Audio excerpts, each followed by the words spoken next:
أعوذ بالله من الشيطان الرجيم بسم الله الرحمن الرحيم والذين تبوأوا الدار والإيمان من قبلهم يحبون من هاجر إليهم ولا يجدون في صدورهم حاجة مما أوتوا ويؤثرون على أنفسهم ولو كان بهم خصاصة صدق الله العظيم.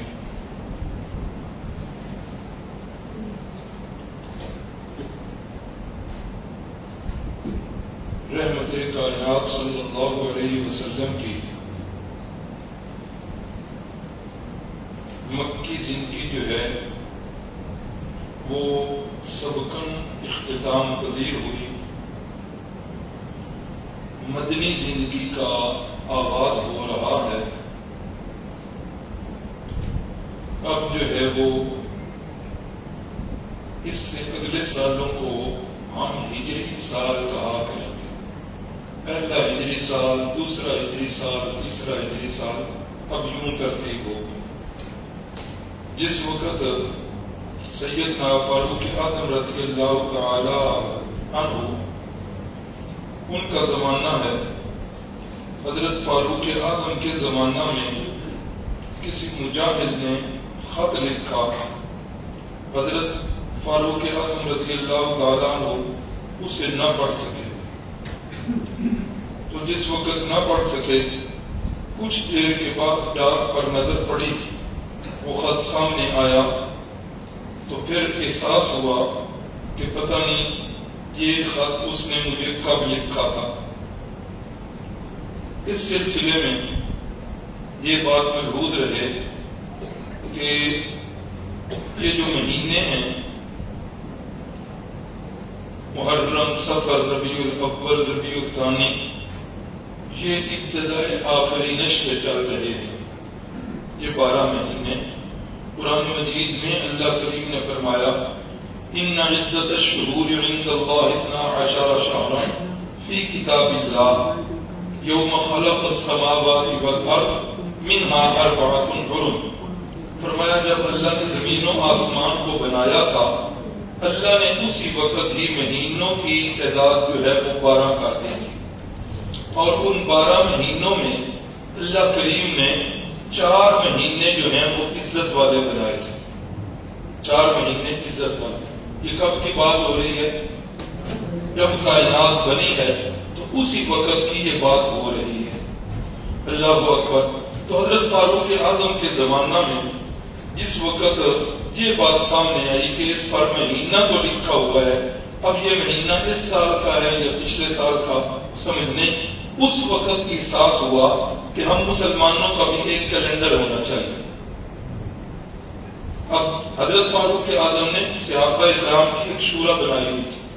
وہ صحابہ اکرام جنہیں رسول اللہ صلی اللہ علیہ وسلم بھی جن سے مشورہ لیا کرتے تھے، جب بھی کوئی بات ہوتی تو حضرت سیدنا فاروق اعظم شورا کو بلا لیتے اور وہ معاملہ اس کے اندر رکھ دیتے.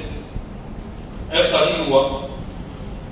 تو جس وقت یہ بات رکھی کہ ہم مسلمانوں کا ایک کیلنڈر ہونا چاہیے، ہمارا خصوصی امتیاز ہو، تو اس وقت رائے جو ہے مانگی.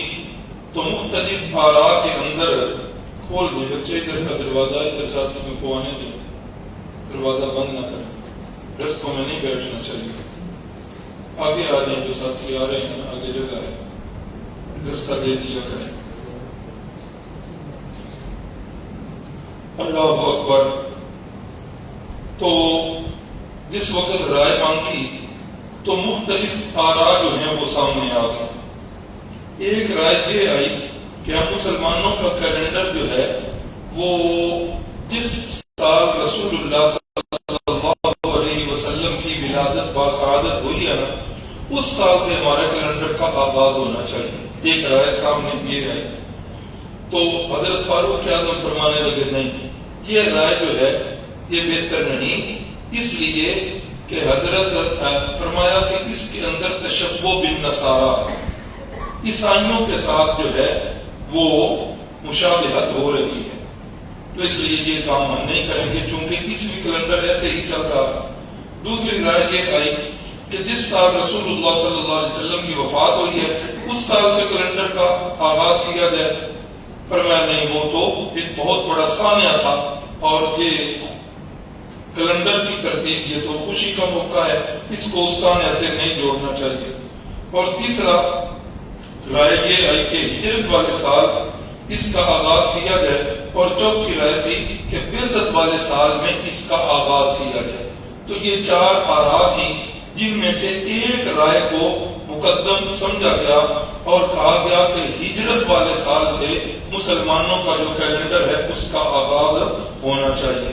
تو یہ مسلمانوں کا کیلنڈر ہے ہجری والا، اس کی نسبت رسول اللہ صلی اللہ علیہ وسلم کی ہجرت کے ساتھ ہے. اور یہ جو دوسرا کیلنڈر جو ہمارے اندر ہر بچے، بوڑھے، جوان، مرد، عورت سب کو یاد ہے کہ 2026 ہے، اس کیلنڈر کی نسبت عیسوی ہے. کوئی گناہ نہیں ہے اس کو استعمال کرنا، لیکن اصل شناخت جو ہے یہ ہماری ہجری والا کیلنڈر ہے. اور اسلامی مہینے جتنے ہیں وہ بھی سارے 12 ہی ہیں. اسلامی احکام جو ہیں ان کا بھی تعلق اسلامی مہینوں کے ساتھ ہی ہے. ہمارے جو 2 بڑے تہوار ہیں عید الفطر اور عید الاضحیٰ، ان کا تعلق جنوری فروری سے کہ اسلامی مہینوں سے، اسلامی مہینوں سے. اسی طرح اسلام کا رکن اعظم حج بیت اللہ، اس کا تعلق اسلامی مہینوں سے. روزے اس کا تعلق، تو اسلامی احکام کا تعلق اسلامی مہینوں سے. لیکن ہمارا المیہ یہ ہے کہ اب بچوں کی تو بات نہیں، بڑوں کو بھی بعض کو جو ہے یہ اسلامی مہینے ہی نہیں آتے. ایسا نہیں ہونا چاہیے. اسلامی مہینوں کو یاد بھی رکھنا چاہیے اور ان کا کسی حد تک استعمال بھی رکھنا چاہیے. حضرت مفتی محمد شفیع صاحب رحمہ اللہ نے لکھا ہے کہ یہ سنت کفایہ ہے کہ اگر چند لوگ جو ہیں اس کو استعمال کر رہے ہوں تو باقی لوگ گناہ سے بچ جائیں گے، اور اگر کوئی بھی اس کیلنڈر کو استعمال نہیں کرے گا تو سارے جو ہیں سنت کا تارک ہونے کی وجہ سے گناہ گار ہوں گے. ہمارا مدارس اسلامیہ کا جو سارا جدول ہے، جو سارا نظام الاوقات ہے، تو وہ سارا اسی ترتیب سے ہوتا ہے اسلامی کیلنڈر کے اعتبار سے. شوال کے درمیان میں پڑھائی جو ہے وہ شروع ہوتی ہے اور رجب کے آخری ہفتے یا شعبان کے پہلے ہفتے کے اندر ہمارے امتحانات ہوتے ہیں، اور سارا تعلق جو ہے وہ اسی چاند کے مہینوں کے حساب سے. لیکن ہمیں کوئی نہیں پتہ لگتا، ہمیں تو صرف 2-3 مہینوں کا پتہ لگتا ہے. محرم کا پتہ لگتا ہے جس وقت بازار جاتے ہیں فوارہ چوک بند، بڑی کے چوک بند، کیوں کہ وہ ہو اچھا محرم شروع ہو گیا. ہاں تو محرم کا پتہ لگتا ہے وہ بھی 10 تاریخ تک، اس کے بعد میں پھر جس وقت گلیاں بازار سج جاتے ہیں پھر پتہ چلتا ہو یہ تو ربیع الاول کا مہینہ آ گیا. اس کے بعد جس وقت یہ گلیوں کے اندر جانور باندھے جاتے ہیں اس وقت پتہ چلتا ہے کہ اب جو ہے یہ ذی الحجہ کا مہینہ آ گیا ہے، اور اس کا بھی پتہ بس وہ قربانی تک اور عید تک، اس کے بعد اس کی تاریخیں بھی ہمیں یاد نہیں ہوتی. ایک مہینہ ایسا ہے کہ جس مہینے کی مہینہ تو یاد ہوتا ہی ہوتا ہے، اس مہینے کی تاریخیں جو ہیں وہ بھی سب کو یاد ہو جاتی، اور وہ اس مہینے کے اندر لوگوں کو انگریزی تاریخ بھول جاتی ہے، اور یہ جو ہے نا اس اسلامی تاریخ کو سب یاد رکھتے ہیں. اور وہ کون سا مہینہ مبارک؟ رمضان المبارک کا مبارک مہینہ. ہاں روزے دار اس کی تاریخوں کو یاد رکھیں یا نہ رکھیں، بے روز جو ہے وہ ضرور یاد رکھتے ہیں. انہیں پتا ہوتا ہے کہ اتنے گزر گئے ہیں اور اتنے جو ہیں یہ باقی رہ گئے. تو بہرحال یہ کیلنڈر اسلامی، اس کی جو ابتدا ہوئی وہ تو حضرت فاروق اعظم نے شروع کیا، لیکن اس کی ابتدا کہاں سے کی گئی؟ رسول اللہ صلی اللہ علیہ وسلم کے ہجرت والے سال سے اس کا آغاز کیا گیا. تو یوں یہ اسلامی کیلنڈر کا آغاز ہوا. تو پہلے ہجری والے سال کے اندر جو چیزیں بنی ان میں تعمیر مسجد نبوی ہے. اب جس وقت رسول اللہ صلی اللہ علیہ وسلم مدینہ طیبہ میں تشریف لے آئے تو اب ایک ایسی یونیورسٹی چاہیے تھی جس کے اندر جو حلقہ اسلام میں آنے والے ہیں وہ سارے کے سارے وہاں رہ کر تعلیم حاصل کریں. تو اس کے لیے مسجد نبوی جو ہے اس کا انتخاب کیا گیا اور یہاں مسجد نبوی کی تعمیر کی گئی. جب پتہ چلا اس جگہ کا تو پتہ چلا کہ سہل اور سہیل دو یتیم بچے ہیں, یہ جگہ ان کی ہے. رسول اللہ نے فرمایا کہ یہ جگہ جو ہے ان سے خریدتے ہیں. بچوں کو پتہ چلا, انہوں نے کہا کہ نہیں ہم ہبہ کرتے ہیں. فرمایا نہیں, یتیم بچے ہیں تو یتیموں کا مال جو ہے بالکل نہیں لیں گے جب تک آپ قیمت نہیں لو گے. یتیموں کے مال میں قرآن مجید نے بڑی تاکید کی. فرمایا ان الذین یأکلون اموال الیتامی ظلما انما یأکلون فی بطونہم نارا. فرمایا جو یتیموں کا مال کھاتے ہیں وہ اپنے پیٹ میں جہنم کی آگ بھرتے ہیں. یہ بڑا محتاط رہنا چاہیے. اگر کسی یتیم کی کفالت جو ہے وہ آ جائے, یتیم کی کفالت کا اجر بھی بہت بڑا اجر ہے. ایک موقع پر رحمت کائنات نے یوں یہ شہادت والی اپنی انگشت مبارک اور درمیان والی یوں ملا کر آپ نے فرمایا آنا و کافر الیتیم کہاتین یوم القیامہ, میں اور یتیم کی کفالت کرنے والا بندہ قیامت والے دن اس طرح. قربان دیں محدثین اکرام کا, جس طرح ہماری دوڑ لگی ہوئی ہے نا روپے کی طرف, پیسے کی طرف, اس سے کہیں زیادہ ان کی دوڑ تھی احادیث کو اکٹھا کرنا, ان کو سمجھنا, ان کو سیکھنا. اب کی بات تو اتنی آگے جو حدیث میں نے سنا, اب محدثین کا جو محبوب مشکلہ کہ اس کا کیا مطلب ہے. تو ایک مطلب انہوں نے لکھا کہ آپ کا مقصد یہ تھا کہ میں اور یتیم کی کفالت کرنے والا جو اکٹھے ہوں. سمجھ رہے ہیں, ابھی تک تو آپ یہی سمجھے, لیکن ایک دوسرا مفہوم بھی بیان کیا, وہ بھی کمال کا ہے. بعض محدثین نے فرمایا کہ نہیں, رسول اللہ کا یہ اس طرح انگلیاں کرنا اشارہ ہے کہ میرا اور اس کا درجہ صرف اتنا سا فرق ہوگا, میرا درجہ اتنا اونچا ہوگا اور یتیم کی کفالت کرنا یہ بہت بڑا عمل, بہت بڑا عمل, تو صرف اتنا سا فرق ہوگا میرا اور یتیم کی کفالت کرنے والا. تو جہاں اجر بہت بڑا تو وہاں اس کا جو ہے نا پیسہ اور اس کا مال اس کو بھی بڑا محتاط ہوگا. یہ ہمارے معاشرے کے اندر لازم سمجھا جاتا ہے کہ اعلان پیدا ہوتا ہے جی جنازہ ہو گیا ہے, تدفین کے بعد کوئی بندہ روٹی کے بغیر نہ جائے. ہاں جیسے جنازہ تو فرض کفایہ ہے اور روٹی کھانا فرض عین ہے. ہاں ایسے پھر حیرانگی ہوتی ہے, یقین کرے شرم آتی ہے اور حیرانگی بھی ہوتی ہے. اہل محلہ بیٹھے ہوتے ہیں کھانے کے لیے, شہر والے لوگ کھانے کے لیے بیٹھے, اور پھر شرم بھی نہیں آتی, پلیٹ آگے کر کے کہتے ہیں بوٹیاں چنگیاں پا کے لے آئیں. انا للہ و انا الیہ راجعون. والد صاحب رحمہ اللہ نے جب استاد محترم مولانا محمد حسین شاہ صاحب میرکی سے مسئلہ پوچھا تو انہوں نے فرمایا کہ میری تو احتیاط یہ ہے کہ دور جانا ہو تو میں اپنی روٹی گھر سے باندھ کر ساتھ لے جاتا ہوں اور وہاں جا کر میری تو بالکل احتیاط ہے. تو جب سے والد صاحب نے یہ مسئلہ استاد جی کی زبان سے سنا, اس وقت کے بعد والد صاحب نے انتہائی سختی جو ہے اپنے اوپر لاگو کر دی. ننیالی فیملی کے اندر فوتگی ہوتی 2-3 دن رہنا پڑتا, لیکن میت والے گھر سے کھانا نہیں کھاتے, کہیں اور سے دوسرے گھر سے دوست کے گھر سے کھا لیتے. اسی طرح ہمارا جو آبائی گاؤں ہے ٹالی گرایا تو وہاں بھی جاتے, جس فوتگی پر زیادہ دن رہنا پڑتا ہے 1 سے زائد دن, تو وہاں بھی میت والے گھر سے نہیں کھاتے. تو ہم سیرت کورس پڑھ رہے ہیں تو یہ سیرت کورس کا تقاضا ہے کہ جس مسئلے کا پتہ چل جائے اس میں احتیاط جو ہے وہ لازم ہے اور عمل کرنا چاہیے. اور آپ کی تعلیم بھی یہی ہے. حضرت جعفر طیار رضی اللہ تعالیٰ عنہ شہید ہوئے, آپ نے صحابہ سے فرمایا کہ گھر میں کھانا پکاؤ اور حضرت جعفر کے گھر والوں کو جا کے کھلاؤ. وہ صدمے سے نڈالا, شریعت تو کہتی ہے جا کے انہیں کھلاؤ, نہ یہ کہ ان کے پاس جا کر کھاؤ. احتیاط کرنی چاہیے.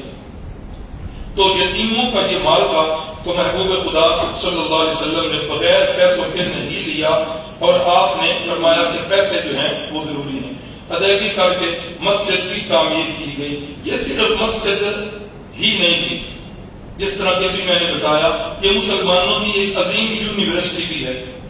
یہ مسلمانوں کے لیے ایک عظیم مرکز بھی ہے جس مرکز کے اندر جو ہے وہ ننھی سی ریاست جو پروان چڑھ رہی ہے اس کے فیصلے جو ہیں وہ سارے اس ننھی ریاست کے لیے ایک عظیم مرکز کی ضرورت تھی. یہ مسجد نبوی جو ہے یہ مرکز بھی بن رہی ہے. اسی طریقے کے ساتھ مدتوں سے جو پرانے ایک دوسرے کے دشمن تھے انہیں بھائی بھائی بنانا تھا, اس کے لیے ایک ایسی محفل اور جگہ کی ضرورت تھی تو مسجد نبوی نے وہ بھی کام جو ہے وہ پورا کیا. اسی طرح پارلیمنٹ مسجد نبوی جو ہے وہ پارلیمنٹ بھی تھی کہ جتنے بھی اس کے اندر فیصلے کرنے ہوتے تو رسول اللہ صلی اللہ علیہ وسلم کی ذات گرامی اگر موجود ہوتی تو یہ مسلمانوں کے فیصلے جو ہیں وہ اسی مسجد نبوی میں ہوا کرتے تھے. مسجد جو ہے اس کو اسلامی معاشرے کے اندر ایک بہت اہم مقام حاصل ہے. محبوب خدا نے فرمایا احب البلاد الی اللہ مساجدها, فرمایا کہ زمین پر جتنی جگہ ہیں نا ساری جگہوں سے محبوب ترین جگہ اللہ کے ہاں فرمایا مسجد ہے. فرمایا وَأَبْغَضُ الْبِلَادِ إِلَى اللَّهِ أَسْوَاقُهَا, کہ مبغوض جگہ جن جگہوں کو دیکھ کر غصہ آتا ہے فرمایا وہ بازار ہیں, چونکہ بازاروں کے اندر بہت سارے کام غیر شرعی ہوتے ہیں, عورتیں بے پردہ چلتی ہیں, جھوٹ بولا جاتا ہے, دھوکہ دیا جاتا ہے, ورنہ فی نفسی بازار جو ہے بری چیز نہیں. رسول اللہ صلی اللہ علیہ وسلم نے خود تجارت فرمائی لیکن گناہوں کی وجہ سے غلط اعمال کی وجہ سے فرمایا کہ اللہ کو جن جگہوں کو دیکھ کر غصہ آتا ہے وہ کون سی جگہ ہے, فرمایا کہ وہ بازار ہے. اللہ اکبر. اور یہ بھی فرمایا کہ ایک مسلمان کا تعلق جو ہے وہ مسجد کے ساتھ بہت گہرا ہونا چاہیے. فرمایا المؤمن فی المسجد کالسماء فی الماء, فرمایا کہ مومن بندہ تو مسجد میں آ کے ایسے ہوتا ہے جس طرح پانی کے اندر مچھلی خوش ہوتی ہے, اس طرح مومن بندہ پانی میں مسجد کے اندر آ کر خوش ہوتا ہے. اور فرمایا منافق مسجد میں ایسے آتا ہے جیسے پرندہ جو ہے وہ پنجرے میں بند کیا ہوا. تو مسجد کے بڑے فضائل ہیں. اگر کسی کو وسعت ہو تو یہ مسجد جو ہے یہ اپنے ہاتھوں کے ساتھ اپنے پیسوں کے ساتھ ضرور بنانی چاہیے.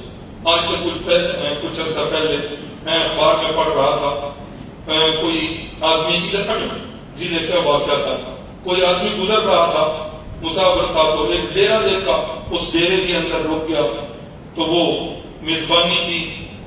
وہاں جو ڈیرے دار تھا تو مشینری کھڑی ہوئی ہے, مال ڈنگر مویشی کافی ہیں, تو اس نے پوچھا جس طرح رسمی جملے ہوتے ہیں ریت صلاح خیر میل کے بعد, چودھری صاحب کتنی زمین ہے اپنی؟ تو انہوں نے کہا میری تو صرف ایک کنال زمین. کنال زمین صرف اتنی ساری اور اتنا کھلا رہا, یہ آپ کیا کہہ رہے ہیں؟ چودھری صاحب نے فرمایا کہ ہاں میں نے اپنی زمین میں سے ایک کنال میں مسجد بنوائی ہے, میری تو صرف وہی ہے, باقی تو ساری اولاد جو ہے وہ لوٹ لے گی اور وہی کھاتی پیتی رہے گی. مسجد جو ہے اس کو بڑی اہم حیثیت حاصل ہے. ایسے لوگوں کو بھی دیکھا ہے میں نے کہ جن کے پاس مربع کے حساب کے یا اس سے کم و بیش زمین تھی, لیکن اتنی توفیق نہیں ہو سکی کہ وہ اللہ کی ایک مسجد اپنے رقبے کے اندر بنوا. اللہ اکبر. تو مسجد نبوی کی تعمیر ہو رہی ہے اور اس تعمیر کے اندر خود رسول اللہ صلی اللہ علیہ وسلم بنفس نفیس حاضر ہے. پہلی اینٹ جو رکھی ہے سنگ بنیاد جسے کہتے ہیں, پہلی اینٹ رکھنے والے رسول اللہ صلی اللہ علیہ وسلم, دوسری اینٹ رکھنے والے صدیق اکبر, تیسری اینٹ رکھنے والے فاروق اعظم, اور چوتھی اینٹ رکھنے والے حضرت عثمان غنی رضی اللہ تعالیٰ عنہ. اور جس وقت یہ 4 اینٹیں رکھی گئی تو محبوب خدا نے فرمایا ہؤلاء ولاۃ الامر من بعدی, فرمایا یہ جس ترتیب سے آج اینٹیں رکھی گئی ہیں اسی ترتیب کے بعد میرے بعد یہ معاملہ خلافت والا جو ہے اسی ترتیب سے ان کے ہاتھ میں ہوگا. مستدرک حاکم کی یہ روایت ہے. تو جس وقت مسجد نبوی کی تعمیر ہو رہی ہے صحابہ کرام تعمیر کے اندر بھی زور شور سے کام کر رہے ہیں, اینٹیں لا رہے ہیں, گارا بنا رہے ہیں, خود بھی معمار ہیں, اور صحابہ کرام جو ہیں پھر وہ ساتھ ساتھ شعر بھی پڑھ رہے ہیں. اللہم لا عیش الا عیش الآخرہ فاغفر الانصار والمہاجرہ. رسول اللہ بھی ان کے ساتھ یہ اشعار پڑھ رہے ہیں کہ اے اللہ دنیا کی عیش تو کوئی عیش ہی نہیں ہے, اصل عیش جو ہے وہ آخرت کی ہے. اے اللہ مہاجرین اور انصار جو ہیں ان کو کیا کر دے، ان کو بخش دے، ان پر رحم فرما دے، ان کی مدد اور نصرت فرما دے۔ تو صحابہ کرام اشعار بھی پڑھ رہے ہیں اور اس طرح یہ جو ہے مسجد نبوی کا کام بھی کر رہے ہیں۔ حضرت عمار بن یاسر رضی اللہ تعالیٰ تعمیر کے وقت دوسرے ایک ایک اینٹ لے کے آ رہے ہیں۔ حضرت عمار بن یاسر رضی اللہ تعالیٰ یہ 2 اینٹیں اٹھا کر رکھتے۔ کسی نے پوچھا عمار باقی تو سارے ایک ایک اینٹ لے کے آ رہے ہیں اور آپ 2 اینٹیں کیوں؟ فرمانے لگے ایک اینٹ آپ نے حصے کی اور ایک اینٹ رسول اللہ صلی اللہ علیہ وسلم کے حصے کی میں لے کر۔ ہم منصب ہوں، ہم رتبہ ہوں تو مذاق بھی چل جاتے۔ ایک دفعہ حضرت عمار نے اٹھائی نا جس وقت 2 اینٹیں تو کسی سے آپ نے 2-3 اور اوپر رکھ، لگتا ہے پڑھنے سے کہ یہ بیچارے صوفی مزاج تھے، ادھر تو کچھ نہ کیا اور وہ ایسے ہی اینٹیں اٹھا کر رسول اللہ صلی اللہ علیہ وسلم کے پاس کہ یا رسول اللہ لگتا ہے کہ یہ مجھے مار دیں گے۔ فرمایا کیسے؟ یا رسول اللہ دیکھیں نا جی خود ایک ایک اینٹ اٹھا رہے ہیں اور مجھے جو ہے میرے اوپر اتنی اینٹیں ڈال دی ہیں۔ تو آپ نے مسکراتے ہوئے حضرت عمار بن یاسر کا چہرہ مبارک جو ہے گرد آلود تھا، قربان جائیں حضرت عمار بن یاسر کا، تو آپ نے اپنے دست مبارک سے ان کے چہرہ کو صاف کیا اور ساتھ فرمایا عمار یہ نہیں تجھے ماریں گے، تجھے مارنے والا ایک باغی گروہ ہوگا، وہ تجھے مارے گا جنہیں تو جنت کی طرف بلا رہا ہوگا اور وہ تمہیں جہنم کی طرف بلا رہے ہوں گے۔ اے عمار وہ تجھے باغی گروہ قتل کرے گا۔ یہ اگلے دن وضاحت ہوگی کہ یہ باغی گروہ کون تھا؟ یہ وہ بے ایمان لوگ تھے یہود کہ جو حضرت سیدنا علی المرتضیٰ کی فوج کے اندر تھے، لیبل انہوں نے حب اہل بیت کا لگایا ہوا تھا اور یہی لوگ تھے ان دونوں گروہوں کو لڑانے والے۔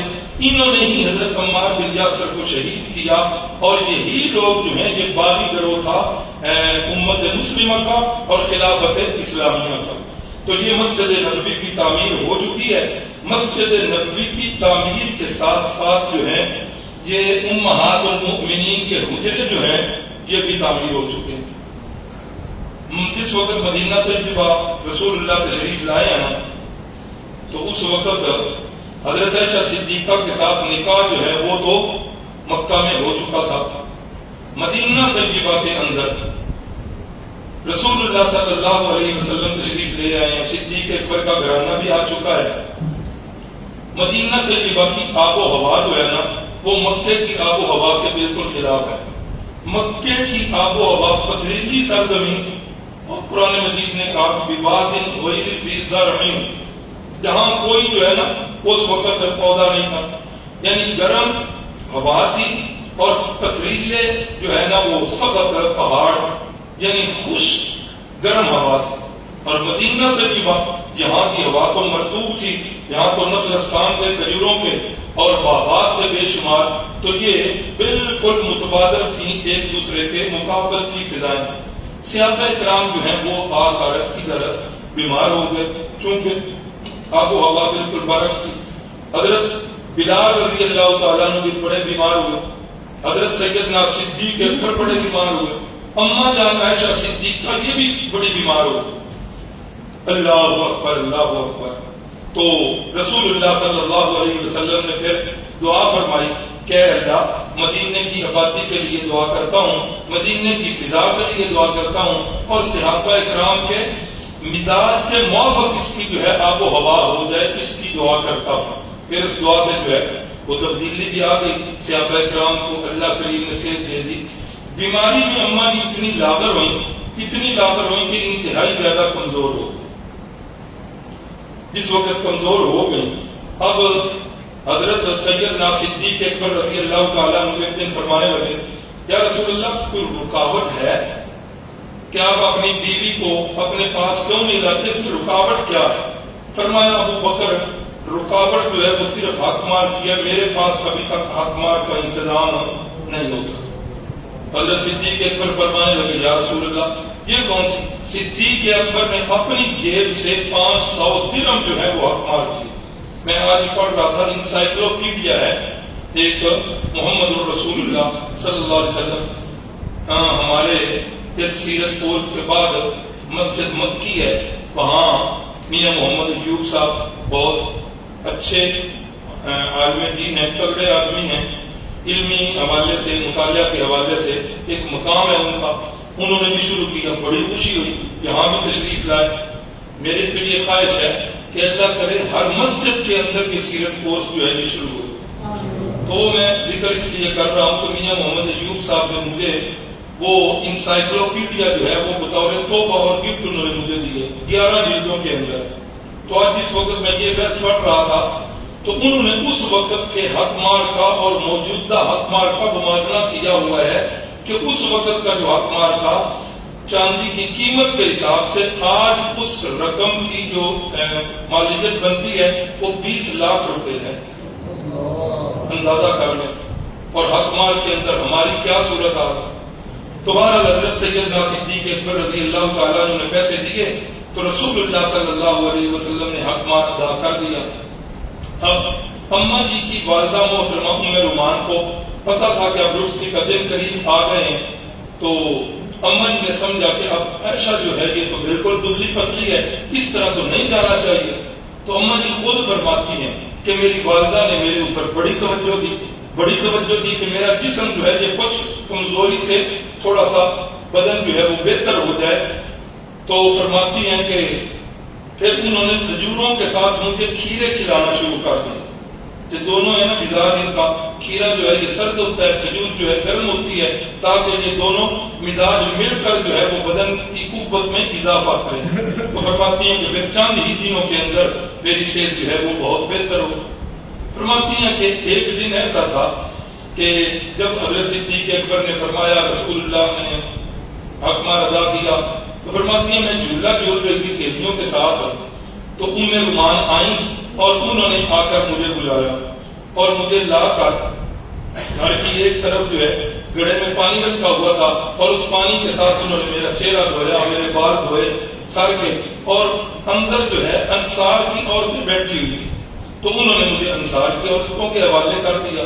میں نہیں سمجھ رہی تھی کہ یہ کیا ہونے لگا ہے، تو مجھے فرماتی ہیں کہ انصار کی عورتوں نے پھر میرا بناؤ سنگار شروع کر دیا۔ ہاں بھلے وقت تھے، اب تو بیوٹی پارلر جو ہے نمان ہوا لگے۔ ہمارا بچپن تھا اس وقت ایک انگریزی کی، ہم تو اس وقت انگریزی صابن کرتے تھے نا کہ سفید صابن، ایک انگریزی صابن، ایک تبت کی کریم، ایک تبت کا پاؤڈر اور ایک سرما، ان 4 چیزوں کے ساتھ دلہن تیار ہو جاتی۔ ہاں اب تو اللہ تعالیٰ محفوظ کرے، اللہ محفوظ کرے۔ جو ان بیوٹی پارلرز کے حالات ہے، سیالکوٹ کا ایک ساتھی واقعہ سنا رہا تھا کہ کوئی میل آنڈر تھا، اس نے بچی کو تیار کرنے کے لیے بھیجا تو اس نے 30,000 روپے مانگے، تو جس وقت وہ دلہن بن کے آئی اسے بڑا پسند آیا تو اس نے 30 کی بجائے 20 اوپر انعام دے دیا، 50,000 اسے دے۔ تو اس عورت نے اپنا ریٹ، اس نے کہا میرا تو ریٹ ہی 50,000، تو اس نے اپنا ریٹ ہی اتنا بڑھا دیا۔ اللہ تعالیٰ ایسی چیزوں سے جو غیر شرعی ہوں، اللہ تعالیٰ ان سے ہماری بھی اور ہماری عورتوں کی بھی اللہ تعالیٰ حفاظت فرمائے۔ تو اماں جی فرماتی ہیں انصار کی عورتوں نے مجھے مبارک بھی دینا شروع کر دی اور مجھے انہوں نے بناؤ سنگار کر کے دلہن بنا دیا۔ فرماتی ہیں کہ پھر صبح کے وقت رسول اللہ صلی اللہ علیہ وسلم تشریف لائے، آپ صلی اللہ علیہ وسلم پر دودھ کا پیالہ پیش کیا گیا، آپ نے چند گھونٹ پی کر اللہ اکبر، اماں جی فرماتی ہیں میری طرف بڑھایا، فرماتی ہیں میں نے شرم کی وجہ سے چہرہ جو ہے وہ نیچے کر دیا۔ انصار کی عورتوں نے وہ پیالہ پکڑا اور اماں جی فرماتی ہیں مجھے دیا کہ پیو نا، رسول اللہ صلی اللہ علیہ وسلم کا جھوٹا یہ دودھ ہے۔ فرماتی ہیں کہ پھر میں نے چند گھونٹ پیے، آپ نے فرمایا عائشہ یہ باقی دودھ اپنی سہیلیوں کو پلا دو۔ تو صحابیہ فرماتی ہیں میں نے کہا نہیں یا رسول اللہ اب یہ عائشہ کا جھوٹا ہو گیا، تھوڑا سا آپ بھی پی لیں۔ تو رسول اللہ صلی اللہ علیہ وسلم نے پھر 1-2 گھونٹ تناول کیے اور پھر باقی جو انصار کی عورتیں تھیں انہوں نے تقسیم کیا اور انہوں نے وہ دودھ پی لیا۔ یہ بڑا لمبا باب ہے احادیث کی کتابوں کے اندر، جہاں فضائل آتے ہیں تو حضرت اماں جان عائشہ رضی اللہ تعالیٰ عنہ کے بے شمار فضائل ہیں۔ کھانے کے اندر نا رسول اللہ صلی اللہ علیہ وسلم سب سے زیادہ جو کھانا پسند کرتے تھے وہ تریج تھی، ساگ کے ساتھ فرید، ہم پنجابی نہیں اسے شوق سے کھاتے، پٹھان جو ہیں وہ شوق سے کھاتے ہیں، عرب والے شوق سے کھاتے ہیں۔ فرید کیا ہوتا ہے؟ گوشت شوربے والا ہو اور اس کے اندر روٹیاں جو ہیں اس کی چھوٹے چھوٹے ٹکڑے ڈال کر اس کو نرم کیا جائے اور پھر وہ کھایا جائے۔ تو یہ چیز جو ہے رسول اللہ کو بڑی پسند تھی، اور ایک موقع پر آپ نے فرمایا فضل عائشہ علی سائر الناس سائر النساء کفضل الثرید علی الطعام، فرمایا جس طرح کھانوں میں سب سے زیادہ محبوب کھانا جو ہے، فضیلت والا کھانا سرید ہے، اسی طرح ساری عورتوں میں سب سے زیادہ فضیلت کس کی ہے؟ عائشہ صدیقہ کی۔ اللہ اکبر۔ ایک موقع ایسا آیا کہ آپ صلی اللہ علیہ وسلم کے قلب اطہر کے اندر باقی ازواج مطہرات کی بھی محبت تھی، اور کوشش کیا کرتے تھے جب کوئی چیز تقسیم کرنی ہوتی تھی تو تقسیم کے اندر یہ دیکھا کرتے تھے کہ عدل و انصاف سے کام لوں، لیکن یہ دل کی محبت جو ہوتی ہے اس پر تو آدمی کو خود جو ہے وہ اختیار نہیں کرتا۔ تو ایک موقع پر آپ نے یہ دعا کی تھی کہ اے اللہ، اللہم لا تلمنی فیما تملک ولا املک، اے اللہ جس چیز کا میرے پاس اختیار نہیں ہے، اے اللہ وہ چیز جو ہے اس پر میری گرفت نہ کرنا۔ اور شارحین حدیث لکھتے ہیں کہ کس طرف اشارہ ہے؟ حضرت عائشہ صدیقہ رضی اللہ تعالیٰ عنہا کی محبت کی طرف، کہ اب یہ دل والا معاملہ میرے اختیار میں نہیں، اے اللہ اس چیز پر میری گرفت نہ فرما۔ ایک اور موقع آیا، وہ لمبا واقعہ ہے، تو آپ صلی اللہ علیہ وسلم نے فرمایا لا تؤذونی فی عائشہ، فرمایا کہ عائشہ کے بارے میں مجھے تکلیف نہ دیا کرو، عائشہ کے بارے میں مجھے تکلیف نہ دیا کرو۔ اور آگے وجہ بیان فرمائی، فرمایا میں سوائے عائشہ کے باقی جتنی بھی میری بیویاں ہیں ان کے بستر پر ہوتا ہوں تو کبھی میرے اوپر وحی نہیں آئی، صرف عائشہ صدیقہ کا بستر ایسا ہے جس بستر پر میں ہوتا ہوں تو نزول وحی ہوتی ہے۔ مولانا روم رحمہ اللہ نے ایک مکالمہ لکھا ہے، فرماتے ہیں کہ ایک دن اماں جان عائشہ صدیقہ اور اماں جان فاطمہ الزہرا ان کا آپس میں مکالمہ ہو گیا۔ اماں جان فاطمہ الزہرا فرمانے لگی کہ امی جان مجھے یہ بتائیں کہ قیامت والے دن میری شان زیادہ ہوگی کہ آپ کی شان زیادہ ہوگی؟ تو امی جان نے فرمایا کہ ایسی باتیں کیا فائدہ، ان کا رہنے دیں۔ کہنے لگی نہیں، میں نے پوچھ کر ہی چھوڑ دوں۔ تو امی جان عائشہ فرمانے لگی اچھا میں آپ کے ابا جان کی بیان کردہ ایک حدیث سنا دیتی ہوں، فیصلہ تو خود کر لینا۔ تو فرماتی ہیں کہ اماں جی نے فرمایا کہ رسول اللہ نے فرمایا کہ قیامت والے دن ہر بیوی جو ہے اپنے خامد کے ساتھ ہوگی، ہر بیوی اپنے خامد کے ساتھ مل کر جنت میں جائے گی، اور میں رسول اللہ کے ساتھ ہوں گی اور آپ سیدنا علی اور مرتضیٰ کے ساتھ، تو فیصلہ پھر آپ ہی کر لیں۔ تو یہ حضرت عائشہ صدیقہ رضی اللہ تعالیٰ عنہ کے فضائل ہیں۔ تو ان کی رخصتی جو ہوئی ہے وہ بھی رسول اللہ پہلی ہجری کے اندر ہوئی ہے۔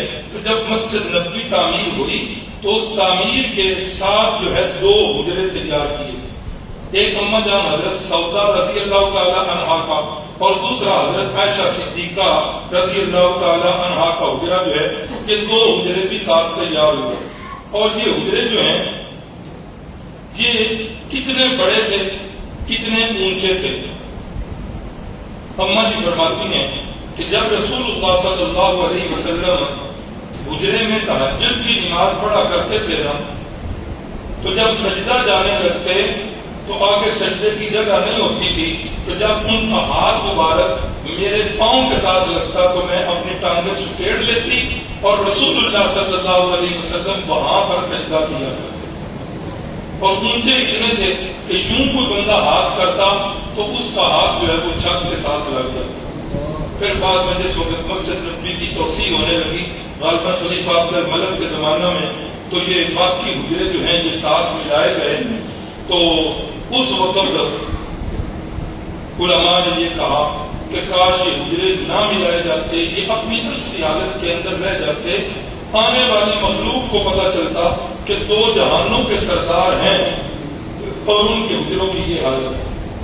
ایک حجرہ ابھی تک محفوظ ہے، ایک حجرہ ابھی تک محفوظ ہے، اور وہ ہے حجرہ عائشہ، جس کے اندر رسول اللہ صلی اللہ علیہ وسلم کی قبر مبارک ہے، جس کے اندر سیدنا صدیق اکبر اور سیدنا فاروق اعظم کی قبریں ہیں، اور ایک قبر کی جگہ ابھی خالی ہے، اور اس جگہ قبر بنائی جائے گی کس کی؟ حضرت سیدنا عیسیٰ علیہ السلام کی۔ جب وہ قیامت کے قریب واپس آئیں گے اور ادھر زندگی اپنی گزاریں گے، تبھی موت سے ان کی وفات ہوگی، تو ان کی قبر جو ہے وہ حجرہ عائشہ کے اندر بنے گی، 4تھی قبر۔ اور یہ بھی بتا دوں، جس حجرے کے اندر یہ قبریں ہیں اس حجرے کا دروازہ کوئی نہیں، بالکل ساری دیواریں ہی دیواریں، ہاں بالکل دیواریں، ایک بھی دروازہ نہیں ہے۔ اور یہ آپ صلی اللہ علیہ وسلم کی تقدس کے لیے، آپ کے شرف کے لیے وہاں دروازہ نہیں رکھا گیا، تو وہ بالکل جو ہے مکفل ہے، مکفل کیا بلکہ دروازہ ہے ہی نہیں ہے۔ آج اگر کوئی بندہ یہ کہتا ہے، یہ بعض اوقات فیس بک پر بھی اس طرح کوئی تصویر آ جاتی ہے، جی یہ رسول اللہ صلی اللہ علیہ وسلم کے روضہ انور کا اندرونی منظر ہے، یہ سب جھوٹی باتیں ہیں، ایسی کوئی بات نہیں ہے۔ تو وہ بالکل بغیر دروازے کے، وہ چاروں طرف سے دیوار ہی دیوار ہے۔ تو یہ رسول اللہ صلی اللہ علیہ وسلم نے مسجد نبوی کی تعمیر کی، اور اس کے ساتھ امہات المؤمنین کے جو ہے وہ حجرے بھی بنے، اور رسول اللہ صلی اللہ علیہ وسلم نے پھر مسجد نبوی کی بعد کے اندر توسیع بھی کی ہے۔ پھر حضرت عثمان غنی کے دور کے اندر توسیع ہوئی ہے، حضرت فاروق اعظم کے دور میں توسیع ہوئی ہے، اس پر مستقل کتابیں لکھی ہوئی ہیں۔ اللہ اکبر۔ اب جس وقت مدینہ طیبہ میں آپ صلی اللہ علیہ وسلم کی آمد ہوئی ہے، تو مدینہ طیبہ کے اندر جو ہے یہ یہود کے 3 بڑے بڑے قبیلے تھے، بنو قریظہ، بنو نذیر اور بنو قینقاع۔ اور مدینے کے اندر جو ہے یہ 2 قبیلے اور تھے، اوس اور خزرج، یہ مدینہ کے رہائشی قبیلے تھے۔ اللہ اکبر۔ یہودی جو ہیں ان کو رسول اللہ صلی اللہ علیہ وسلم کے آنے کی بڑی تکلیف ہوئی، بڑی تکلیف ہوئی۔ تکلیف کی جو وجہ ہے، ایک وجہ تو یہ لکھی گئی کہ انہیں تکلیف اس بات کی ہوئی کہ نبوت تو چل رہی تھی بنو اسحاق کے اندر، تو یہ بنو اسماعیل میں کیوں چلی گئی؟ دوسری انہیں تکلیف ہوئی کہ وہ اپنے اصل مذہب کو چھوڑ کر بہت دور چلے گئے تھے تورات کی تعلیمات سے، اور اس کے اندر جو ہے سود ان کی معیشت کا لازمی جزو تھا، اور آج بھی سود جو ہے یہ یہودیوں کا لازمی جزو ہے۔ ڈاکٹر اسرار صاحب نبر اللہ عمر کا تو بڑا پیارا ایک ان کا جملہ ہے، فرماتے ہیں سود ختم یہود ختم۔ آج اگر سود کو ختم کر دو، ہمارے مسلمان حکمران یا عمراء آج اگر اپنا پیسہ ان کے بینکوں سے نکلوا لیں، اللہ کی قسم دھڑام سے نیچے آ جائے۔ ہمارے پیسوں کے ساتھ وہ ساری معیشت بھی کر رہے ہیں، ہمارے پیسوں کے ساتھ وہ مسلم ممالک کے اوپر چڑھائی بھی کر رہے ہیں، ہمارے پیسوں کے ساتھ وہ ان کے منہ اور ان کے ہاتھ جو ہے امت مسلمہ کے خون سے رنگے ہوئے۔ تو ڈاکٹر صاحب کو یہ بڑا پیارا جملہ کہ سود ختم یہود ختم۔ تو یہاں بھی یہودیوں کو دوسری تکلیف یہ تھی کہ یہ اب ریاست جو بن رہی ہے اس میں تو اب وہ سود والا کام ختم ہو جائے گا، اور تیسری تکلیف یہ تھی کہ پہلے ہم یہاں کے گدی نشین تھے، اب وہ ہماری گدی نشینی ختم، نذرانے ختم، ہاں ہدایہ اور تحفے ختم۔ تو ان وجہ سے یہود کو تکلیف تھی۔ تو یہود کے لوگ جو ہیں وہ آئے بھی ہیں، ان میں سیدنا عبداللہ ابن السلام رضی اللہ تعالیٰ عنہ، یہ مدینہ کے اندر جو ٹاپ 10 لوگ تھے علماء یہود، ان میں سے ایک سر فہرست جو ہے حضرت عبداللہ بن سلام ہے۔ ان کا اصلی نام تھا حسین، ہاں اور سواد کے ساتھ، اصلی نام ان کا یہ تھا۔ فرماتے ہیں کہ جس وقت مجھے پتا چلا کہ وہ نبی آ گئے ہیں تو میں جلدی گیا، تو جوں ہی میں وہاں پہنچا جس مجلس میں آپ کا تشریف فرما تھے، تو جوں ہی میری پہلی نظر پڑی نا آپ کے چہرہ انور پر، اللہ اکبر، جوں ہی میری نظر پڑی آپ کے چہرہ مبارک پر، تو میری زبان سے بے ساختہ یہ کلمات نکلے لیس بوجہ کذاب، یہ جھوٹے بندے کا چہرہ ایسا نہیں ہو سکتا، جھوٹے بندے کا چہرہ۔ انبیاء کرام ہوتے ہیں نا، یہ اپنے زمانے کے سب سے زیادہ حسین ہوتے ہیں، سب سے زیادہ اللہ نے حسن دیا ہوتا ہے۔ حضرت یونس علیہ السلام کا واقعہ یاد ہے، کشتی بمر میں پھنسی، اچکولے کھانے لگی، پورا ڈالا گیا، کس کے نام نکلا؟ حضرت یونس کے۔ تو لوگوں نے جب چہرہ دیکھا حضرت یونس کا تو مزہ کہنے لگا یہ چہرہ کسی بھاگے ہوئے بندے کا نہیں ہو سکتا، ہمارا پورا غلط ہو سکتا ہے، یہ بندہ غلط نہیں ہے۔ اتنا حسین و جمیل چہرہ ہوتا ہے اللہ کے سچے پیغمبر کا، لیکن وہ اللہ کا پیغمبر سچا۔ ایک ہمارے نصیب میں بھی آیا بے ایمان، بر صغیر کی قسمت میں، مرزا غلام احمد قادیانی، ہاں نیٹ سے اس کی تصویر نکال کر دیکھیں، حسن کی کوئی ایک چیز جو ہوتی ہے وہ بھی اس کے اندر نہیں۔ رنگت سانولی ہے، ایک آنکھ چھوٹی اور دوسری آنکھ بڑی ہے، کچھ تو اس کی منحوس کی شکل ایسی تھی اور کچھ سے اوپر سے اس کی حرکتیں کارٹونوں والی تھی۔ اللہ کی کروڑ رحمتیں ہوں استاد محترم مولانا منظور احمد چنوٹی صاحب کا۔ کبھی کبھی وہ نقشہ بڑا پیارا کھینچا کرتے تھے مرزا کی اپنی کتابوں سے، جس طرح ہمارے ہاں سیرت النبی پر مختلف کتابیں ہیں، یہ سدا بہار موضوع ہے، شروع سے چلا آ رہا، اور اب بھی لوگ جو ہے اس پر کتابیں لکھ رہے ہیں۔ تو اسی طرح اس غلام احمد قادیانی جو ہے اس کی سیرت پر بھی اس کے ذریت نے، اس کے بیٹے نے جو ہے وہ کتاب لکھی اور اس کا نام ہے سیرت مہدی۔ سیرت مہدی کئی جلدوں کے اندر ہے۔ تو جس طرح ہمارے ہاں احادیث کی کتابوں میں حضرت ابو ہریرہ سے روایت ہے، حضرت ابو بکر سے روایت، اس طرح وہ بھی پوری نقل کرتے ہیں۔ تو اس میں وہ لکھتا ہے مرزا بشیر الدین محمود جو اس کا بیٹا ہے، کہتا ہے کہ بیان کیا مجھ سے میری والدہ صاحبہ نے کہ ایک دفعہ حضرت مسیح موعود جو ہے وہ مسجد میں تشریف لائے، تو لوگ دیکھ کر ہنسنے لگ پڑے، وہ جتنے بھی آگے بیٹھے ہوئے تھے۔ تو حضرت نے قرآن کی آیت پڑھی، لا ترفعوا اصواتکم فوق صوت النبی جی، کہ نبی کے سامنے اونچا بولتے نہیں، اونچا ہنستے نہیں، کیوں ایسے کر رہے ہو؟ انہوں نے کہا حضرت کی اور تو کوئی گل نہیں، تھوڑی پگڑی دیکھ کے ہنسا چھوڑتے۔ تو جس وقت ابا جی نے وہ پگڑی اتاری تو دیکھا تو جلدی میں اماں کی شلوار کو پگڑی بنا کر سر پہ باندھ کے دے رہے۔ تو استاد اس طرح کے انہوں نے واقعات اکٹھے کیے ہوئے تھے، تو فرماتے تھے جس بے ایمان کو اپنی بیوی کی شلوار کا اور پگڑی کی تمیز کا پتہ نہیں ہے، وہ بھئی یہ رحمانی اور بھئی یہ شیطانی کا فرق کیا کرے۔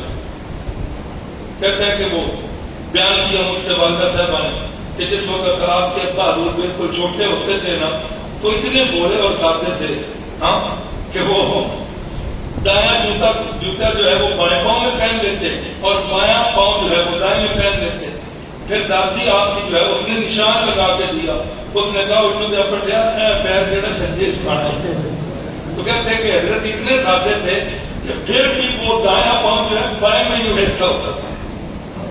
تو استاد پھر ایسے واقعات اکٹھے کر کے پھر کہتے جس بے ایمان کو دائیں اور بائیں پاؤں کی تمیز نہیں ہے وہ بھئی یہ رحمانی اور بھئی یہ شیطانی میں کیسے فرق محسوس ہے۔ اسی طرح کہتے ہیں کہ ایک دفعہ والد صاحب جو ہے وہ تشریف لائے تو اوپر اچکن پہنی ہوئی تھی کمیز کے، اوپر والا بٹن نیچے والے کاج میں، نیچے والا اوپر والے میں، شیروانی کا بٹن کمیز میں، کمیز کا بٹن شیروانی میں، یہ ایک کارٹون سا بنا ہوا تھا۔ ہاں تو یہ سادگیاں بیان ہوتی ہیں۔ اللہ اکبر۔ تو استاد یہ پھر سارے ہاں یہ بھی کہ ان کو جو ہے سلسل بول کی بیماری تھی، پیشاب کا قطرہ قطرہ نکلتا رہتا تھا۔ ہمارے ایک خطیب تھے بڑے مشہور ہیں، اللہ ان کی قبر کو منور فرمائے، سید عبد المجید ندیم شاہ صاحب، بڑا ترنم کے ساتھ بڑا پیارا قرآن پڑھا کرتے تھے۔ تو ہم جب بچپن میں تھے نا تو ایک نعت ہم نے بھی یاد کی ہوئی تھی، عبداللہ دا چند دکھیاں دا سجن جتوں رنگ دا گیا رنگ لاندا گیا۔ شاید آپ میں سے بھی کسی پرانے ساتھی کو یاد ہو تو بڑے شوق سے ہم طالب علمی کے زمانہ میں پڑھا کرتے تھے کہ جتوں رنگ دا گیا رنگ لاندا گیا۔ تو سید عبد المجید ندیم شاہ صاحب جس وقت یہ بیان کرتے نا تو اس بے ایمان کو جو ہے وہ سلسل بول کی بیماری تھی، قطرہ قطرہ نکلتا رہتا تھا۔ کہتے تھے کہ جتوں رنگ دا گیا مترنگا گیا۔ کہتے تھے کہ جب میں آیا ہوں تو رستے میں اتنا بڑا جو ہے نا یہاں گرد و غبار تھی، گاڑی جو ہے اس کے اندر بھی گھٹا آ رہا تھا، اگر آپ کے ہاں فائر بریگیڈ کی سہولت نہیں ہے تو ایک دفعہ مرزا قادیانی کو ادھر گزار دیتے ہیں۔ تو کہتے ہیں کہ وہ اس کو نا سلسل بول کی بیماری تھی، تو اس پیشاب کی بیماری کی وجہ سے اچکن کے یا کوٹ کی ایک جیب کے اندر جو ہے نا اس نے کچی مٹی کے ڈھیلے رکھے ہوتے تھے، اور حضرت کو میٹھا پسند تھا، ایک جیب کے اندر گڑ بھی رکھا ہوتا تھا۔ تو سادے اتنے تھے کہ کئی دفعہ جو ہے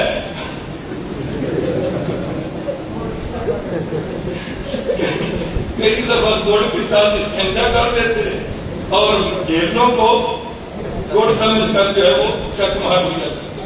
تو استاد گھر کے سارے واقعات اکٹھے کر کے فرماتے تھے کہ بھائی آپ مجھے یہ بتائیں کہ جس نے پگڑی کی جگہ پر بیوی کی شلوار باندھی ہوئی ہو تو بٹن اور کاج ایسے ہوں اور جوتا جو ہے دائیں پاؤں کا بائیں پاؤں پر ہو اور وہ مٹی کا ڈھیلا پیشاب والا وہ اس کے اندر منہ کے اندر ہو، تو ایمانداری سے بتاؤ کہ پہلی نظر میں آپ اس بے ایمان کو کارٹون سمجھیں گے کہ نبی سمجھیں گے؟ اللہ اکبر۔ بندیالوی صاحب کا ایک بڑا مشہور جملہ فرماتے ہیں اور زیوں کو بھی تنہائی میں سوچ لیا کرو، کٹے کس سے ہو اور جڑے کس سے؟ اللہ اکبر۔ تو حضرت عبداللہ بن سلام فرماتے ہیں دیکھتے ہی میں نے کہا لیس بوجہ کذاب، کہ جھوٹے بندے کا چہرہ ایسا نہیں ہوتا۔ فرماتے ہیں سب سے پہلے جو میں نے حدیث سنی، آپ فرما رہے تھے یا ایھا الناس افشوا السلام اطعموا الطعام وصلوا الارحام وصلوا باللیل والناس نیام تدخلوا الجنۃ بسلام۔ آپ فرما رہے تھے لوگوں افشوا السلام، السلام علیکم والے جملے کو عام کر، یہ جنتی تحفہ ہے۔ افشوا السلام، اس سلام والے جملے کو عام کرو۔ اطعموا الطعام، بھوکوں کو کھانا کھلاؤ، ہاں، اور فرمایا کہ واصل الارحام، صلہ رحمی کیا کرو، اور فرمایا کہ والناس نیام، جس وقت لوگ سوئے ہوئے ہوں اس وقت نماز پڑھا کرو۔ کون سی نماز؟ تہجد کی۔ اللہ ہم سب کو نصیب فرمائے۔ فرمایا جب یہ کام کرو گے تدخل الجنۃ بسلام، پھر آپ بڑے سکون اور سلامتی کے ساتھ جنت کے اندر داخل ہو گے۔ حضرت عبداللہ بن سلام فرماتے ہیں سب سے پہلے یہ حدیث میں نے سنی اور میں رسول اللہ سے کہنے لگا، میں نے اسلام قبول کر لیا۔ میں نے کہا یا رسول اللہ ابھی یہودی آپ کے پاس آنے والے ہیں، جس وقت آئے نا میرا اسلام لانا انہیں بتانا نہیں ہے، ان سے پوچھنا ہے کہ عبداللہ بن سلام کیسا بندہ ہے۔ حضرت عبداللہ بن سلام چھپ گئے، یہودی آ گئے۔ آپ نے فرمایا بھائی کیا خیال ہے عبداللہ بن سلام کیسا ہے؟ کہنے لگے خیرنا وابن خیرنا، عبداللہ بن سلام تو بڑا ہی نیک آدمی ہے اور وہ نیک باپ کا بیٹا ہے، باپ بھی نیک ہے بیٹا بھی نیک ہے۔ اللہ اکبر، بڑا عالم ہے، بہت اچھا انسان ہے۔ محبوب خدا نے فرمایا کیا خیال ہے اگر عبداللہ بن سلام جو ہے وہ ایمان لے آئے تو پھر ایمان لے آؤ گے؟ کہنے لگے نہیں، وہ ایمان نہیں لا سکتے، اللہ تعالیٰ اس کو بچائے۔ اتنے میں حضرت سیدنا عبداللہ ابن سلام جو ہے وہ باہر نکلے اور فرما رہے تھے اشہد ان لا الہ الا اللہ اشہد ان محمدا عبدہ ورسولہ۔ وہی ادھر بیٹھے لوٹے تھے پھر گئے، کہنے لگے شرنا وابن شرنا، یہ بڑا برا انسان ہے، اس کا باپ بھی بڑا برا انسان ہے۔ اسی جگہ اپنے جو ہے نا الفاظ بدل گئے۔ تو یہ حضرت عبداللہ بن سلام یہود کے بڑے بڑے علماء، یمن کا ایک بہت بڑا یہود کا عالم، نام ہے ان کا نعمان، یہی نام لکھا ہوا ہے۔ کہتے ہیں کہ جس وقت رسول اللہ تشریف لائے نا تو یہ نعمان یمن سے اسپیشل آئے اور آ کر انہوں نے کہا کہ میرا باپ جو ہے تورات کا بہت بڑا عالم تھا، میرے باپ نے تورات کا ایک پورا باب، ایک چیپٹر جو ہے اس کو ایک گتے کے اندر بند کر کے اوپر سے سر بمور کیا ہوا ہے، اوپر سے سیل بند کیا ہوا ہے، اور میرے باپ نے یہ وصیت کی تھی کہ اس کو اس وقت تک نہیں کھولنا جب تک یثرب کے اندر جو ہے وہ آخری نبی نہ آ جائے۔ تو جب یثرب میں آخری نبی آ جائے گا اس وقت اس کو کھولنا ہے. تو وہ آئے اور انہوں نے وہ سارا جس وقت منظر نامہ دیکھا پھر واپس چلے گئے اور وہ تورات کا وہ باب اور چیپٹر جو ہے وہ لے کر آئے. اب انہوں نے اس وقت کھولا, کہنے لگے کہ میں نے زندگی بھر نہیں دیکھا, آج اس کو کھول رہا ہوں. حدیث میں آتا ہے کہ وہ سیرت کی کتابوں نے لکھا کہ پھر وہ پڑھ رہا تھا, وہ سارے باب کے اندر رسول اللہ صلی اللہ علیہ وسلم کی صفات کا تذکرہ, آپ کی خوبصورتی کا تذکرہ, ساری آپ کی صفات تھی. وہ پڑھ رہے تھے اور ساتھ کہہ رہے تھے اللہ کی قسم جو صفات میں نے یہاں پڑھی ہیں وہ ساری صفات آپ کے ہیں. اور اس میں وہ ہمارا موضوع وہ بھی مجھے مل گیا کہ جب وہ حضرت نعمان پڑھ رہے تھے تو رسول اللہ صلی اللہ علیہ وسلم ساتھ مسکرا دے رہے تھے, تو یہ بھی آئے اور یہ بھی مسلمان ہو گئے. اسی طرح حضرت سلمان فارسی والا واقعہ وہ آپ حضرات نے پہلے ہی سن لیا, اب جو ہے وہ اتنا ٹائم نہیں ہے کہ اس کو دوبارہ جو ہے دہرایا جائے. ہاں البتہ اتنی بات جو اس وقت رہ گئی تھی کہ بکتے بکاتے جس وقت یہاں آئے پھر انہوں نے اسلام قبول کر لیا. وہ 3 علامتیں دیکھ کر, یاد ہے پہلی علامت کیا کہ وہ نبی آخر الزمان صدقہ قبول نہیں کریں گے, دوسری علامت تحفہ قبول کر لیں گے, اور تیسری علامت دونوں کندھوں کے درمیان مہر نبوت ہوگی. جب یہ تینوں چیزیں پوری ہو گئی مسلمان ہو گئے تھے چونکہ غلام. ایک دن کہنے لگے رسول اللہ صلی اللہ علیہ وسلم سلمان اپنے آقا سے جو ہے کتابت طے کرو, اپنے آقا سے آزادی کی قیمت پوچھو. تو کہنے لگے ٹھیک ہے میں پوچھتا ہوں. جب آقا سے کہا مجھے آزاد کر دو کیا قیمت لوگے, آقا نے بڑی اوپی شرطیں لگا دی. اس نے کہا کہ 300 درخت کھجور کے, 300 درخت کھجور کے وہ لگانے ہیں, پھر لگانے نہیں جب ان پر پھل آ جائے گا. اچھا, اور کہا کہ دوسری قیمت آپ کی یہ ہے کہ 40 اوقیہ سونا, اتنا سونا جو ہے مجھے لا کر دو تو پھر میں تمہیں آزاد کروں گا. حضرت سلمان جو ہے بیچارے بڑے پریشان. کھجور کا یہ جو درخت ہوتا ہے نا سب سے لیٹ اس کا پھل ہے, سب سے لیٹ میں اس کا پھل ہے. تو مشہور واقعہ شاید پہلے بھی سنایا, خلیفہ ہارون الرشید گزر رہے تھے تو ایک بابا جو ہے وہ کھجوریں لگا رہا تھا. تو خلیفہ نے کہا بابا قبر میں تیری ٹانگیں ہیں تو ابھی تک تم کھجوریں لگا رہے ہو, ابھی تک تم کو زندہ رہنے کی امید ہے.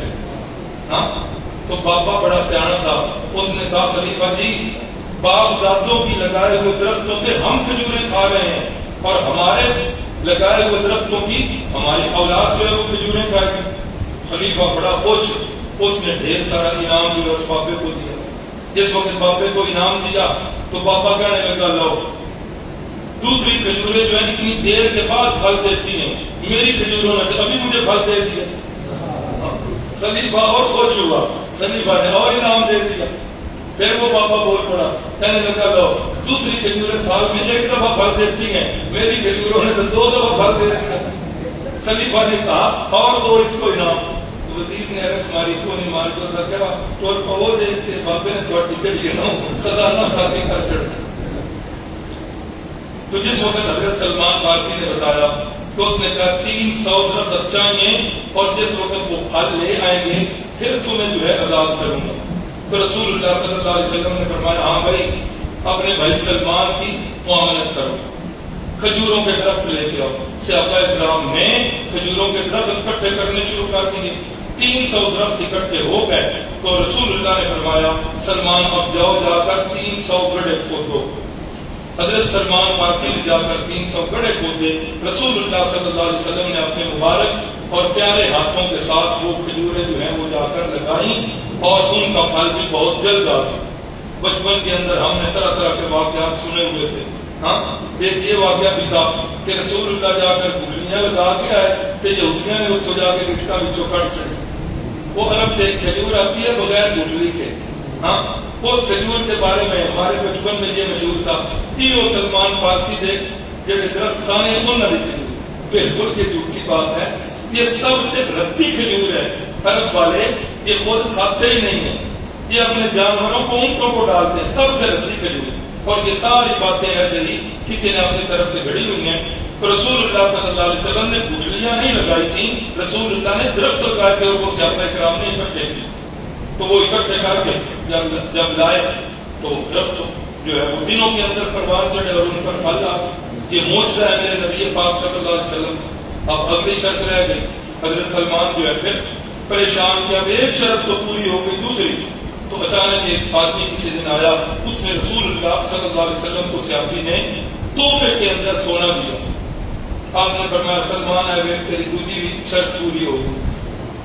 جس وقت یوں وزن کیا، یا رسول اللہ اس کا وزن تو تھوڑا لگ گیا. فرمایا جا تولتے صحیح. تو جا کر تولا تو وہ وزن اتنا ہی تھا جتنا اس کے خود نکالا. تو وہ جا کر اس کو دیا اور حضرت سلمان جو ہے رضی اللہ تعالیٰ عنہ پھر اس سے آزاد ہو گئے.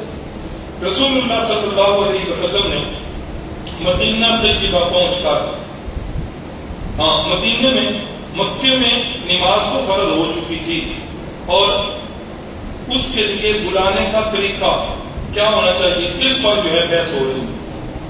تو اب کسی نے کہا کہ آگ جلائی جائے، لوگوں کو پتہ لگ جائے نماز کا ٹائم ہے. فرمایا کہ نہیں، یہ تو مجوسیوں کے ساتھ مشابہت ہو جائے. کسی نے کہا گھنٹی بجائی جائے. فرمایا یہ تو عیسائیوں کے ساتھ مشابہت ہو جائے.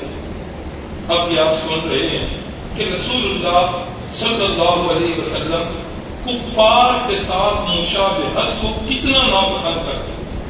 یہودیوں کے ساتھ مشابہت نہ ہو، عیسائیوں کے ساتھ مشابہت نہ ہو، اور آج ہم بالکل یہود و نصارہ کی ڈگر پر چل رہے ہیں. سر سے لے کر پاؤں تک ہم سارے کا سارا کوشش کرتے ہیں کہ انہی کی طرف کے ہمارے بالوں کے سٹائل بھی ہوں، ہمارا لباس بھی ان جیسا ہو. آج کیا، آج سے کتنا عرصہ پہلے، 100 سال پہلے علامہ اقبال مرحوم نے فرمایا تھا وضع میں تم ہو نصارہ تو تمدن میں غنود. وضع یعنی ظاہری شکل و صورت کے اعتبار سے تم جو ہے عیسائیوں جیسے ہو، تمدن میں غنود، تمہارے رہنے سہنے کے طریقے جو ہیں وہ ہندوؤں والے. یہ مسلمان ہیں کہ جنہیں دیکھ کے شرمائیں یہود. آج کے مسلمان انہیں دیکھ کر یہودی بھی شرما رہے ہیں کہ اتنے تو ہم بھی اپنے رب کے نافرمان نہیں تھے جتنے مسلمان ہو چکے. تو رسول اللہ نے فرمایا یہود و نصارہ کے ساتھ مشابہت نہیں ہوگی. بات پوری نہیں ہوئی. پھر کسی نے کہا کہ اچھا کوئی ایک بندہ یوں کہتے ہیں صلاۃ جامعہ کہ نماز بھائی صاحب کو اکٹھا کر رہی ہے، بلا رہی ہے. کہا چلو ٹھیک ہے، لیکن یہ کوئی حرف آخر نہیں تھا. صحابہ کرام گھروں میں چلے گئے. حضرت عبداللہ ابن زید رضی اللہ تعالیٰ عنہ رات سوئے اسی سوچ میں. خواب میں کیا دیکھتے ہیں؟ خواب میں دیکھتے ہیں کہ ایک آدمی ہے، اس کے ہاتھ کے اندر ایک ناقوس ہے. ناقوس باجا کا ہے، ناقوس ہے. اسے کہتے ہیں یار یہ مجھے دے دو. وہ کہتا ہے تم نے کیا کرنا ہے؟ کہا یار نماز کے لیے لوگوں کو اکٹھا کرنا ہے، ہم یہ بجائیں گے تو لوگ اکٹھے ہو جائیں گے. اس نے کہا کہ یار اس سے بہتر چیز نہ تمہیں دے دوں. حضرت عبداللہ بن زید فرماتے ہیں ٹھیک ہے بہتر چیز دے دیں. اس نے آگے سے یہ اذان کے کلمات میں بھی سکھایا. اللہ اکبر اللہ اکبر اللہ اکبر اللہ اکبر اشہد ان لا الہ الا اللہ. اب یہ کلمات جو ہی سیکھے، سحری کا وقت تھا. حضرت عبداللہ بن زید کو جاگ آ گئی. حدیث کے لفظ ہے یجر رداءہ، ایسے دوڑے مسجد نبوی کی طرف کہ چادر کی بھی ہوش نہیں، چادر نیچے گھسٹ رہی. اللہ کے نبی مسجد میں موجود، یا رسول اللہ یا رسول اللہ. خواب میں دیکھتا ہے، سارا خواب بیان کر دیا.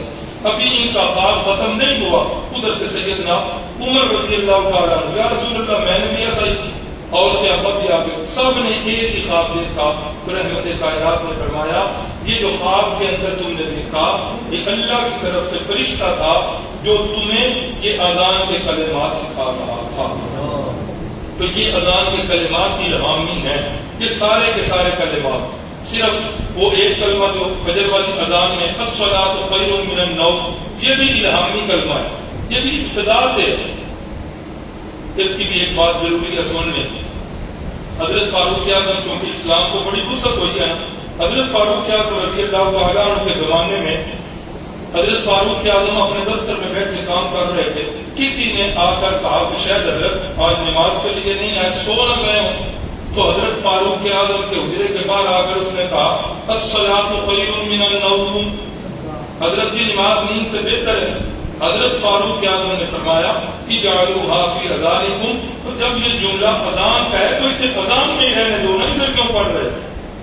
اب لوگوں نے کیا کیا، بات کا بتنگڑ، وہی لوگ جو خلفائے راشدین کے دشمن ہیں، جو بکواسات کرتے ہیں، الزامات لگاتے ہیں، انہوں نے کہا یہ حضرت عمر کا جملہ ہے جو بعد میں اذان میں گھسیڑا ہے، اگر ہم اپنی اذان میں اور جملے ملا رہے ہیں تو یہ کیا ہوا، یہ حضرت عمر نے بھی تو ایسے کیا، حالانکہ بات ہی کوئی نہیں ایسا۔ تو یہ آذان کی ابتدا جو ہے یہ بھی مدینہ طیبہ سے پہلی ہجری کے اندر یہ اذان کی ابتدا ہوئی ہے۔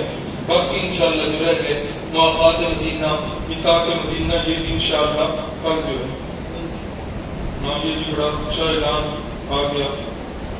کل جو ہے کیا بار ہے، ہفتہ ہے نا، اور ہفتے کو ہماری ترتیب جو ہے وہ کون سی ہوتی ہے کہ بیرون سے عالم تشریف لاتے ہیں اور اس کے اندر وہ آ کر بیان کرتے ہیں۔ تو کل جو عالم تشریف لا رہے ہیں ہمارے استاد قاضی عصمت اللہ صاحب کل دیدار سنگھ والے، ان کے فرزند ارجمند جو ہیں وہ تشریف لا رہے ہیں، اور اس دفعہ انہوں نے مجھ سے یہ مضمون لیا ہے، فرمانے لگے کہ میں نے اس دفعہ ختم نبوت کے اوپر بیان کرنا ہے، تو ان کا موضوع کل ختم نبوت ہوگا، تو آپ سارے حضرات جو ہیں دیگر احباب کو بھی دعوت دیں، ان کو بھی لے کر آئیں۔ اور کل ہمارے بھائی کیسر بھٹی صاحب جو ہیں ان کی طرف سے آپ کے لیے بھی دعوت کا اہتمام، اور جو دیگر آپ کے ساتھ حضرات آئیں گے ان کے لیے بھی دعوت کا اہتمام ہوگا، تو اس لیے کل سارے ساتھی جو ہیں وہ ساتھیوں کو دعوت دے کر جائیں۔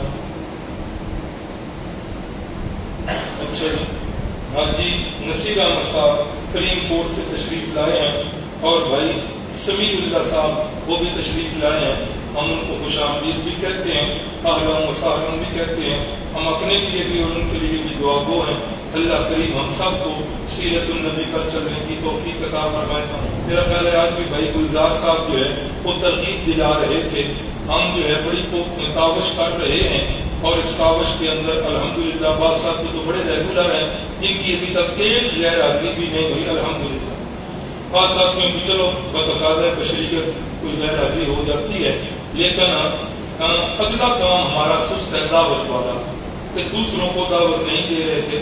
کل مولانا اسماعیل قریشی صاحب نے جو حدیث بیان کی کہ صحابی مسجد میں آ کر کہہ رہے ہیں اللہم ارحمنی و محمدا ولا ترحم معنا احدا، یا اللہ صرف میرے اوپر اور رسول اللہ کے اوپر رحم فرما، اور اس رحمت کے اندر تیسرے کسی کو شریک نہ کر۔ تو رسول اللہ نے کیا فرمایا، کوئی اللہ کے بندے اتنی وسیع چیز تھی جسے تو نے محدود کر دیا۔ تو یہ سیرت کورس جو ہے یہ ہمارا اتنا وسیع ہے کہ تو ہر مسلمان کو ہونا چاہیے، ہمیں اس میں اپنی ذات تک اسے محدود نہیں رکھنا چاہیے۔ ہر بندہ کم از کم روزانہ 2-3 ساتھیوں کو دعوت دے کر آیا کرے، اور آنا نہ آنا چلو ان کی مرضی ہے، اس کی جو ہے کچھ چیزیں جو آپ نے یہاں سنی وہ ان کو بتایا بھی کریں، اور ان کو ترغیب دے کر لایا کریں۔ جس طرح ہمارے بھائی گلزار صاحب ہیں، ہر سال ان کی کوشش ہوتی ہے کہ یہ نئے ساتھیوں کو لے کر آتے ہیں، تو یہ دعوت جو ہے اس کو عام کریں۔ اللہ تعالیٰ ہماری زندگیاں سیرت نبویہ کے مطابق بنا دیں۔ بسم اللہ الرحمن الرحیم، الحمدللہ رب العالمین والعاقبۃ للمتقین، اللهم صل علی سیدنا و مولانا محمد النبی الأمی وعلی آلہ وسلم۔ اے اللہ، تیرے گھر میں بیٹھ کر تیرے پیارے محبوب کی باتیں سنتے رہے، اے اللہ اگر اس عمل سے تو راضی ہوا ہے، اے اللہ ہماری خواہشات کی تکمیل فرما دے، ہمارے گناہوں کو معاف فرما دے، اے اللہ جنت میں جانے والے اعمال نصیب فرما دے، اے اللہ صراط مستقیم پر چلا دے، اے اللہ فرقیوں سے ہم متنفر ہیں، اے اللہ ہمیں اپنے پیارے محبوب کے رستے پر چلا دے، صحابہ کرام کے نقش قدم نصیب فرما دے۔ ہماری ایک بہن جو ہر سال تشریف لاتی ہیں، ان کا بیٹا جو ہے وہ میٹرک کے بعد اب خیبر پختونخوا کے ضلع میں جا رہا ہے، انہوں نے دعا کے لیے کہا ہوا ہے، اے اللہ وہ جو بچہ جا رہا ہے گھر سے کافی دور ہے، اے اللہ اس کے مال و جان کی عزت و آبرو کی حفاظت فرمانا، اے اللہ جس مقصد کے لیے وہ جا رہا ہے اس مقصد کے اندر اسے کامیاب فرمانا، اے اللہ جو دنیا کی ڈگریاں اس نے لینی ہے وہ دنیا کی ڈگریاں بھی اس طرح لے کہ ان ڈگریوں کے ذریعے اسلام کی خدمت ہی کرے، اسے اسلام کا خادم اور سچا مسلمان بنا دینا، اے اللہ تیری بارگاہ میں جو ہاتھ اٹھے ہوئے ہیں ان ساروں کے دلوں کے حالات کو تو جانتا ہے، تو علیم بذات الصدور ہے۔ اے اللہ ان کے دلوں کے اندر کتنی خواہشات ہیں، کتنی پریشانیاں ہیں، اے اللہ مناسب رشتوں کے سلسلے میں پریشانیاں، اپنے مکانوں کے سلسلے میں پریشانیاں، مناسب اور حلال روزگار کی پریشانیاں، اے اللہ تیرے پیارے محبوب میں ہمیں تو صرف تیرا ہی دروازہ دکھایا ہے۔ اے اللہ اگر تو نے اپنے دروازے سے پیچھے کر دیا، گفتار دیا، اے اللہ پھر اور کوئی دروازہ تو ہے ہی نہیں جس پر ہم جا سکیں۔ اے اللہ ہمیں ناکام واپس نہ لوٹانا، اے اللہ نامراد واپس نہ لوٹانا، اے اللہ نا امید نہ کرنا، اے اللہ ہماری دعاؤں کو قبول فرما دینا، مشکلوں کو آسان فرما دینا، بیماروں کو تندرستی دے دینا۔ اے اللہ ہم سب کو اسلام والی زندگی اور ایمان والی موت نصیب فرما دینا، آمین یا رب العالمین۔ صلی اللہ تعالی علی النبی الکریم وعلی آلہ واصحابہ وازواجہ وذریاتہ وآل بیتہ وعترتہ اجمعین برحمتک یا ارحم الراحمین۔ جزاکم اللہ خیرا، اللہ آپ سے راضی ہو جائے۔